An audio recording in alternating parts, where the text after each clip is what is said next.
En las intervenciones de las personas que me precedieron en los videos, pudimos escuchar la historia de los derechos humanos, qué son los derechos humanos y cuál fue el origen de los derechos humanos y también cómo estos derechos fueron reflejándose en distintos instrumentos internacionales que los fueron receptando.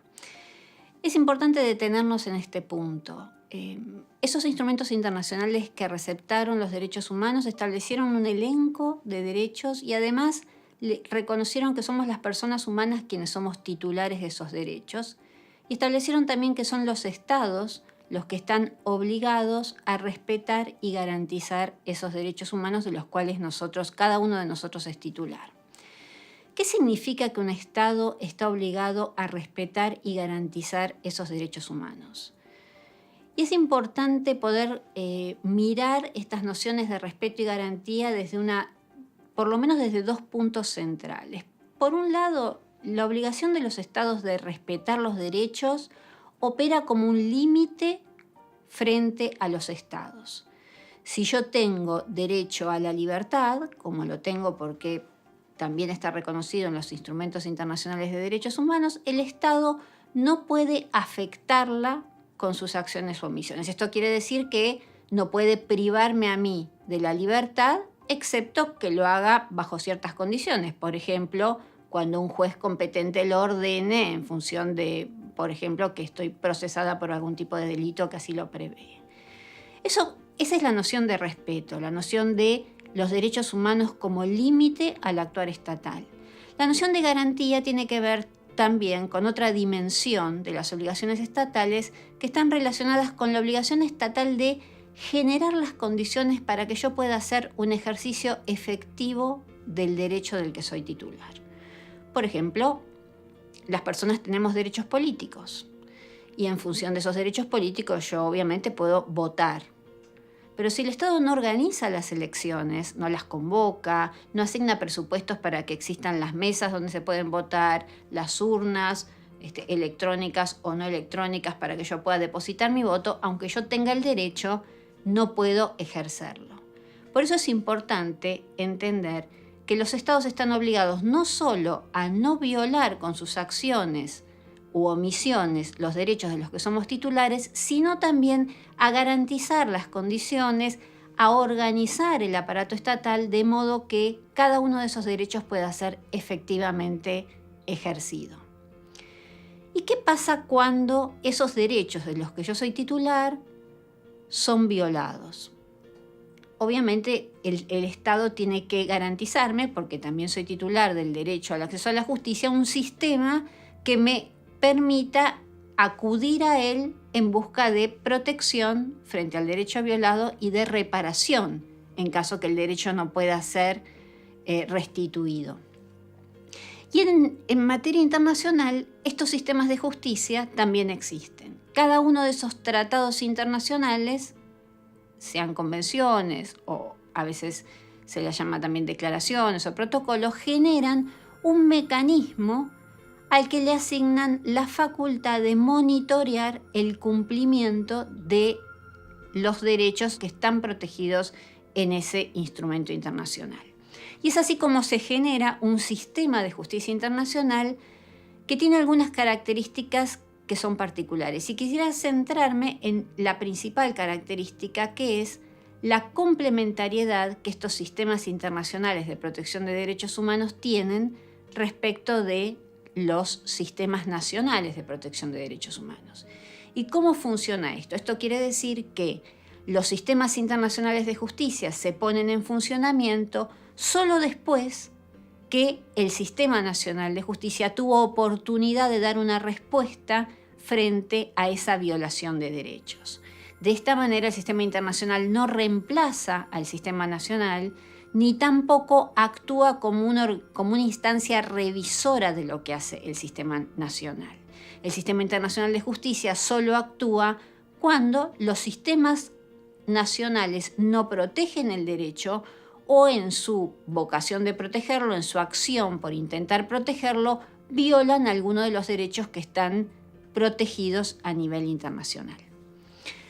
¿Por qué es importante conocer estos sistemas internacionales de justicia? Primero, porque constituyen una instancia de justicia para las víctimas de violaciones de derechos. Esto es, cuando las personas sufrimos violaciones de derechos y no obtenemos respuesta de justicia en nuestros países, en aquellos países que son responsables por la violación, podemos, cumpliendo ciertas condiciones, atendiendo ciertos requisitos que están previstos en procedimientos especiales que existen en la legislación internacional, acudir a esta instancia internacional como última posibilidad de justicia y de reparación frente a la violación de derechos humanos.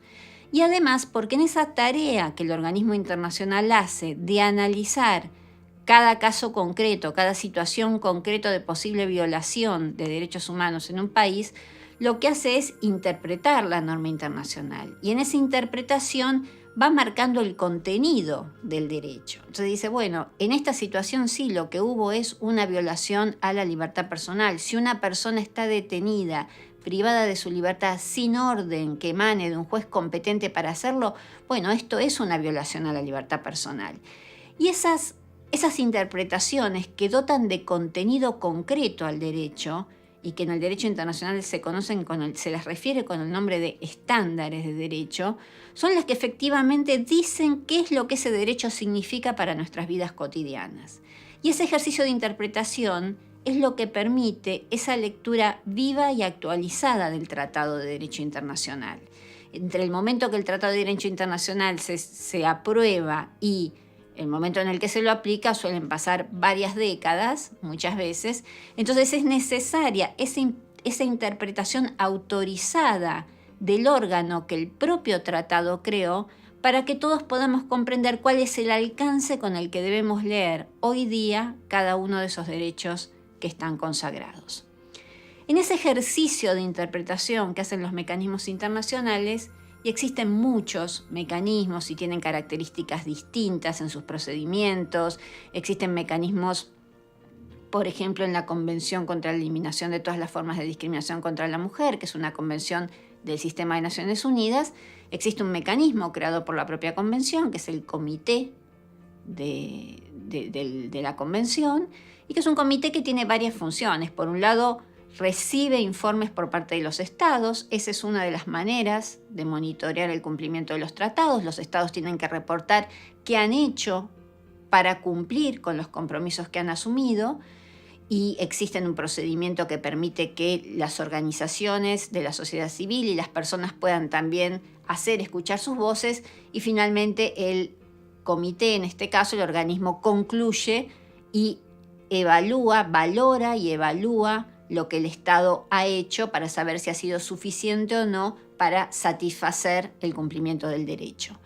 Y existen también otro tipo de mecanismos que el comité también lo tiene a través de un protocolo adicional que fue aprobado varios años después que existiera la convención, que permite la posibilidad de que se presenten denuncias muy concretas, individuales, respecto de violaciones de derechos. Y ahí se produce una especie de juicio internacional, un contradictorio entre la víctima y el Estado, que tiene sus propias reglas de procedimiento y que termina con un documento que tiene varios nombres según el mecanismo del que hablamos. Se pueden llamar informes, se pueden llamar recomendaciones, se pueden llamar sentencias cuando estamos frente a un tribunal jurisdiccional internacional, que establece claramente si en ese caso concreto hubo o no responsabilidad internacional por parte del Estado, y si la hubo, determina cuáles son las reparaciones que el Estado debe cumplir para saldar esa violación de la que ha sido declarada responsable. Estas decisiones de los mecanismos internacionales son muy importantes porque, además de ser esta la oportunidad que el mecanismo tiene para interpretar y darle contenido al derecho, establecen claramente la responsabilidad estatal. Por eso, cada una de las acciones que cotidianamente hace cada una de las personas que actúan en representación estatal puede o no generar este tipo de responsabilidad hacia adelante si no cumple con las obligaciones que emanan de los distintos tratados internacionales. Estas decisiones que salen de los organismos internacionales de protección, que es como se los llama en los distintos tipos de procedimientos que existen, son de cumplimiento obligatorio. ¿Y por qué son de cumplimiento obligatorio? Primero, por una situación bastante básica, que es que el Estado se somete voluntariamente al escrutinio de ese organismo internacional.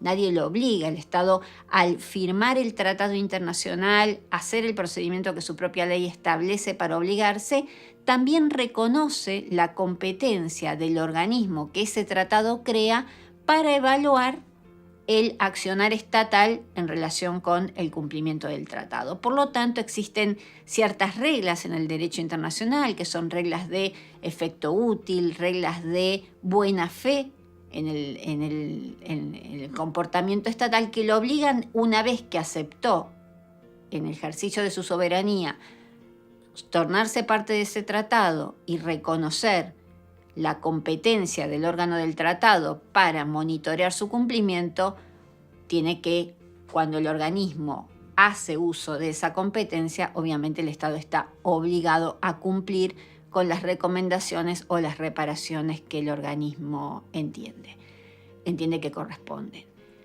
¿Quién está obligado? El Estado. ¿Qué Estado? El Estado es los tres poderes y todos los niveles de organización que el Estado tiene en el caso de Argentina, que es un Estado federal.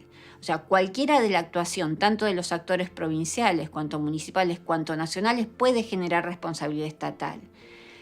Es claro que por una disposición de nuestra Constitución Nacional, es el Estado Nacional el que representa a toda la República Argentina en un organismo internacional.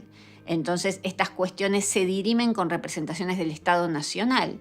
Pero las organizaciones federales de los estados nunca pueden ser un obstáculo y no pueden ser esgrimidas como obstáculo por parte de los estados para incumplir la protección de derechos frente a los habitantes de esa nación. Por eso es importante conocer que existe un sistema de justicia internacional, que es un sistema de justicia internacional formado por una pluralidad de mecanismos y procedimientos, que es importante conocer en su detalle, que emiten recomendaciones después de evaluar el accionar estatal y que funcionan de manera complementaria. Y esto es muy importante, funcionan solo después que el Estado ha tenido una oportunidad a nivel nacional de reparar la violación, y cuando actúan nunca lo hacen como un organismo revisor de lo que hizo el Estado. Lo que hacen es mirar la respuesta estatal frente a la violación para establecer violaciones autónomas, distintas, violaciones del derecho internacional, no violaciones del derecho nacional, porque esta es la complejidad que presenta la protección de derechos humanos. Los derechos humanos están reconocidos en las leyes nacionales, pero también están reconocidos en los tratados internacionales. Y eso es lo que nos permite estas distintas oportunidades para obtener justicia y mejorar la protección de los mismos.